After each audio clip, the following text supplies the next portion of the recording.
उनका नाम था राम प्रसाद जी। बाद में उनका नाम पड़ गया था जयराम बाबा, बाद में वो बाबा बन गए थे। तो राम प्रसाद जी जो थे, ये राम जी की कृपा से इनका जन्म हुआ था, इसलिए इनका नाम राम प्रसाद पड़ा। अब तो इनका जन्म ऐसे हुआ कि इनके जो पिताजी थे वो जयपुर में विराजते थे। इनके जो दादाजी थे उनकी अकस्मात मृत्यु होने पर उनके पिताजी ने, राम प्रसाद जी के पिताजी ने ब्रह्मचर्य में रहना स्वीकार किया कि मैं विवाह नहीं करूंगा। अपने पिता की मृत्यु से इतने परेशान हो गए कि वन में जाकर के ब्रह्मचर्य का पालन करने लगे और वानप्रस्थी हो गए, बिना गृहस्थ में गए वानप्रस्थी हो गए। इतना भजन किया राम जी का कि राम जी प्रसन्न हो गए और राम जी प्रसन्न होकर के दरबार सहित प्रकट हुए। राम जी, सीता जी, लक्ष्मण जी, भरत जी, शत्रुघ्न जी, हनुमान जी, और सब प्रसन्न हुए। तो प्रसन्न होकर के जंगल में प्रकट हो गए। प्रकट होकर इनको दर्शन दिए, तो दर्शन करके इन्होंने प्रणाम करके कहा, भगवान मुझे आप अपने संग ही ले चलो।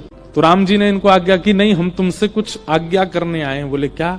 तुम विवाह करो, गृहस्थ आश्रम में प्रवेश करो। और ऐसा कहकर के राम जी तो वहां से अंतर्ध्यान हो गए और ये बेचारे विचलित हो गए कि मैं तो सब छोड़ करके वन में आया और ठाकुर जी आकर के केवल 2 शब्द बोल गए कि गृहस्थाश्रम में प्रवेश करो, और चले गए।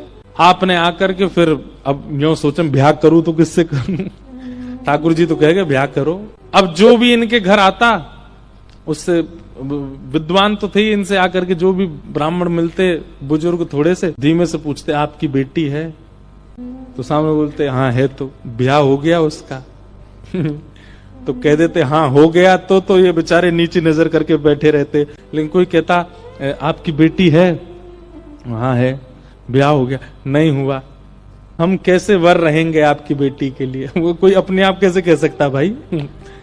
लेकिन राम जी की आज्ञा हो गई, इसलिए इनको ये लगा कि अब तो मुझे ब्याह करना। और तब इनका सुंदर ब्राह्मण थे, उन्होंने अपनी पुत्री के साथ में इनका विवाह। और तब इन दोनों का जो प्रथम पुत्र हुआ उसका नाम इन्होंने राम प्रसाद रखा कि भाई ये राम जी की कृपा से हुआ। तो वो राम प्रसाद जी थे। छोटी सी अवस्था उनकी।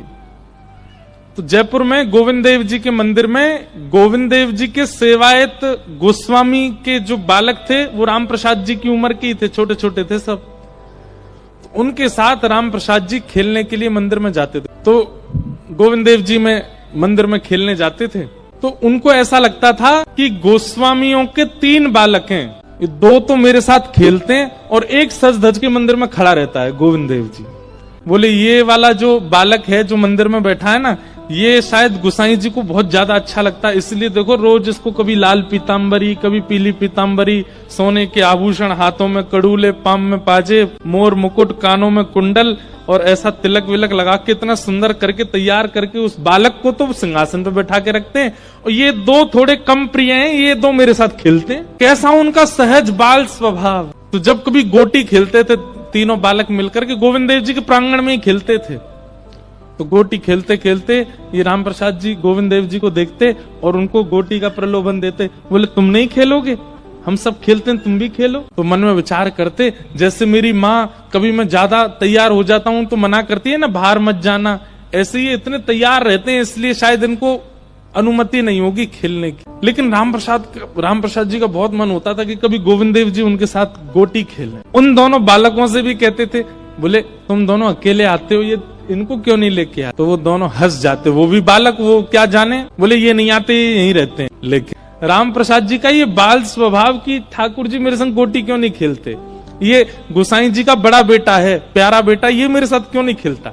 एक दिन ठाकुर जी ने ऐसी लीला की कि गोस्वामी जी के दोनों बालक अपनी नानी के घर चले गए और वो खेलने नहीं आए। और ये राम प्रसाद जी आकर के मंदिर प्रांगण में बैठकर प्रतीक्षा कर रहे हैं कि वो दोनों कब आएंगे।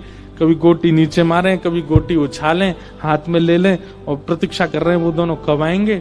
वो दोनों तो आए नहीं। इतने में राम प्रसाद जी ठाकुर जी को देखने लगे, गोविंद देव जी को, और बोले आज तो तुम्हारे दोनों भाई भी नहीं आए, आज तो तुम आ जाओ, तुम ही खेल लो, आज हमारा मन ही नहीं लग रहा, कभी किसी खंबे पे जाके बैठ जाएं, कभी कहीं बैठ। ठाकुर जी का मन हो गया कि मैं इसके साथ खेलूं। और तभी ठाकुर जी ने देखा कि एक द्वारपाल बैठा है और एक गोसाई जी अंदर डोल रहे हैं। तो द्वारपाल को तो अचानक इतनी जोर की लघु शंका आई कि वो उठ के भाग गया, और गोसाई जी को बहुत जोर की भूख लगी आई तो वो भी चले गए प्रसाद। दोनों जैसे ही गए इतने में गोविंद देव जी अचल से सचल हो गए और दोनों हाथ सीधे करके फेंटा बांध करके अपनी सोने की गोटियां उठा करके और फेंटा में लेकर के और हाथ में लकुट लेकर के आ गए प्रांगण में, और प्रांगण में आकर के बोले चल अब खेल मेरे साथ। और राम प्रसाद बालक के साथ में गोविंद देव जी गोटी खेलने लगे।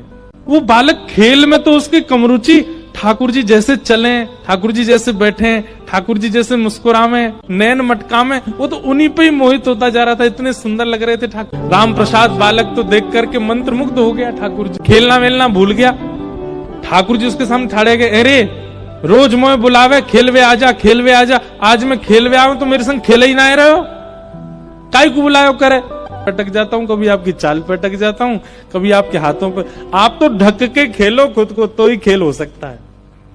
ठाकुर जी बोले अच्छा दारी के मुंह नीचे बुला लियो, अब खेलना है रो, रुक जा भी बताऊं। इतने में ही द्वारपाल भी आ गया, गुसाई जी भी आ गए। ठाकुर जी राम प्रसाद जी की सबरी गोटी चुरा के भागे और जाके सीधे खड़े है गए गोविंद देव जी। अब वो छोटा सा बालक, अब वो तो रोने लगा, मेरी गोटी ले गए, मेरी गोटी ले गए, मेरी गोटी लेके चले गए। तो द्वारपाल आया, ए बालक क्यों रोता है, वो रोज तो आते ही थे खेलने, मेरी गोटी ले गए। कौन ले गया? वो ले गए, ऊपर जाके खड़े हो गए, ऐसे मेरी गोटी उनके हाथ में लग रही है। तो द्वारपाल, ए पागल क्या बोलता है, ठाकुर जी हैं, गोविंद देव जी हैं, वो तेरी गोटी क्यों लेके जाएंगे, वो तो कहीं आते जाते नहीं, ऐसे खड़े रहते हैं। नहीं अभी आए थे नीचे, मेरी गोटी लेके, मेरी गोटी दो, मैं नहीं आऊंगा कल से, मेरी गोटी दिलवाओ। गुसाई जी आए, क्या बात है, क्यों हल्ला कर रहे हो? बोले रो रहा है। बोले क्यों रो रहा? मेरी गोटी ले गए ठाकुर जी, इनसे दिलवाओ मुझको। बोले तेरी गोटी कहां से ले जाएंगे ठाकुर? अरे नहीं मेरी गोटी लेके गए, आप देखो जाके वहां पे। बाल स्वभाव को सब लोग हंसी में ले रहे थे, लेकिन पुजारी जी के मन में आया इसकी संतुष्टि के लिए ठाकुर जी के आगे गोटियों का थाल रखा है, खेलते हैं ठाकुर जी, वो एक बार उठा के इसको दिखा देता हूं, देख कोई गोटी नहीं है।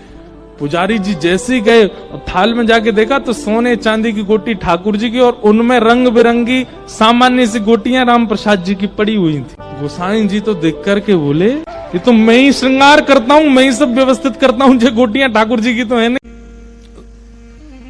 तो गिरिजा देवी नाम की एक महिला थी, पता नहीं क्यों उनके हृदय में ठाकुर जी के प्रति प्रेम प्रकट हो गया। एक दिन सहज ही अपने पति से कहा मुझे वृंदावन जाना है।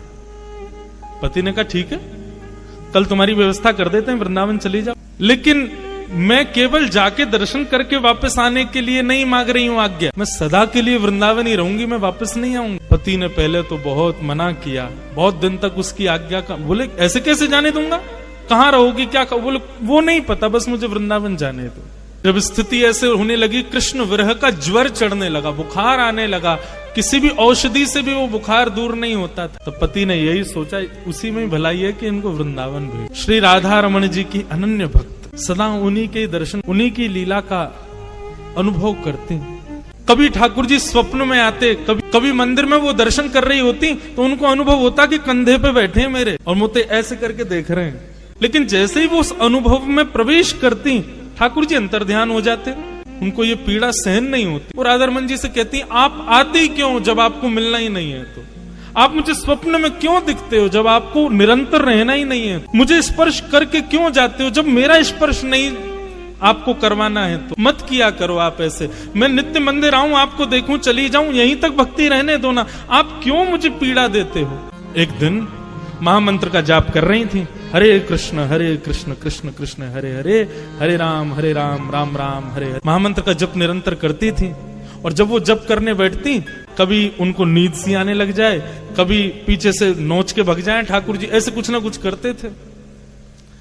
पता नहीं उनके मन में कहां से ये भावना आई, और उन्होंने मंत्र ना करके श्री राधा श्री राधा श्री राधा श्री राधा श्री राधा जपने लगी। इस विरह वेदना को श्री जी समझ गई थी कैसे दूर करना है। जैसे ही श्री राधा नाम का उच्चारण करना उन्होंने प्रारंभ किया, गिरिजा देवी एक नीलमणि गोस्वामी जी के घर पर किराए पर रहती थी। वो गोस्वामी जी को ज्वर चढ़ा था, वो लेटे हुए थे अपने बिस्तर पर। अचानक बिस्तर पर लेटे लेटे उनको पता नहीं क्या हुआ, वो कहने लगे गिरिजा देवी को बुलाओ, गिरिजा देवी को बुलाओ, गिरिजा देवी को बुलाओ। लोग दौड़े दौड़े गए, अरे गिरिजा देवी गोस्वामी जी पुकार रहे हैं, जल्दी चलो। आई गोस्वामी जी के पास, कहो बाबा।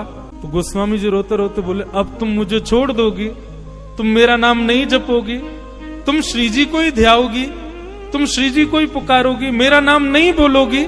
ये भाव सुनते ही गिरिजा देवी स्तब्ध हो गई, बोली ये हुआ क्या।